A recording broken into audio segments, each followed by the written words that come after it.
Hi, my name is Paul and this is Don. Don is 67 years old and about 2 months ago fell. It was off of kind of a platform, correct? Yes. And onto the ice. Yes. And had a mechanism where his arm went up like this and had a hyperflexion type of injury to the right shoulder.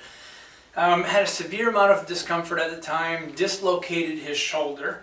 And after that had a significant disability from this injury.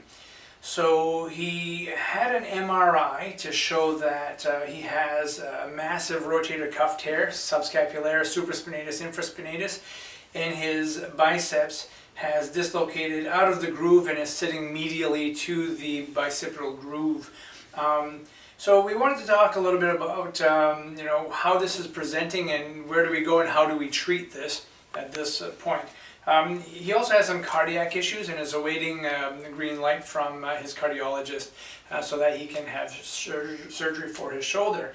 So Don, the first thing I'm going to mention is take a look at his shoulder here, and if you come right around this way, you'll notice that he has a lot of atrophy in the supraspinatus fossa right here and the infraspinatus fossa right in here. And so this has only been 2 months and you can see how much atrophy he has right there. So I'm going to ask you, Don, to try to lift that arm straight up in front of you like this and we'll see how much motion he has.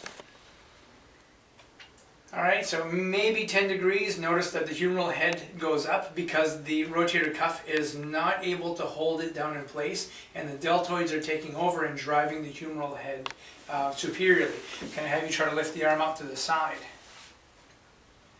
Not a lot of motion there. Another sign that he has a massive rotator cuff tear. Now, with a dislocation like he had, there's always the possibility that he could have torn his or injured his axillary nerve, shutting down all of his deltoids.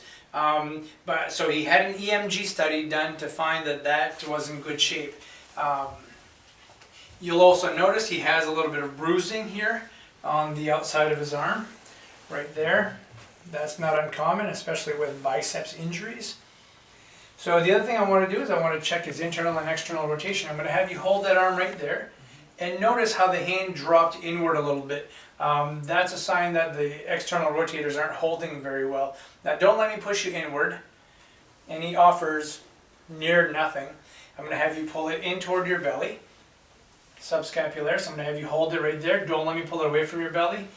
And I'm really able to easily break him. Can you put your hand in front of your chest just like this? And keep it tight right there and don't let me pull it away from your chest. This is called the bear hug test. Hold tight, don't let me pull it away. And he offers near nothing. So we know that his subscapularis is not functioning very well. His rotator cuff is not elevating the arm. He has a lot of weakness, internal and external rotation. So what do we do at this point? He's going to need to have some strong deltoids because he's going to be receiving a reverse total shoulder replacement because his rotator cuff is so massively torn they're not going to be able to fix it. They're going to do a reverse total shoulder so the deltoids can help mechanically get that arm elevated a little bit more. Don does what for work? Building construction. Building construction. And how, if you were to put a percentage on how much you are disabled by this injury right now, how much would you say it is? Probably 90%. About 90%. Okay, so that's pretty significant. So Don needs to be able to get this arm moving and at least be in a functional range here. One of the other things we want to take into consideration is his passive range of motion. So I'm going to elevate that arm. And is that starting to hurt? Yep.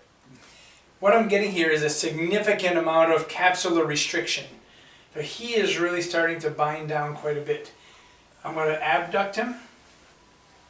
And when I get to about here, his scapula starts to come out. I'm going to internally rotate him. He doesn't like that either. And we're going to bring this arm down by his side. We're going to externally rotate him and he starts to get really tight there. So with a massive cuff tear, I should really be able to move him all over the place. But what's happening is he's starting to develop an adhesive capsulitis. So we want to start to treat him to try to loosen up the glenohumeral joint, prevent the adhesive capsulitis, and start to activate his deltoids Probably not against gravity, but get him onto a table, onto his stomach, put his arm down by the edge of the table, and start to work his deltoids in this gravity eliminated position so we can start to activate that. The other thing we want to do is build some scapular stability. He's very weak around the scapula because he's not using this arm, so we're going to do a lot of scapular retraction type activities, may even do a little bit of electrical stimulation or taping to help stabilize the scapula.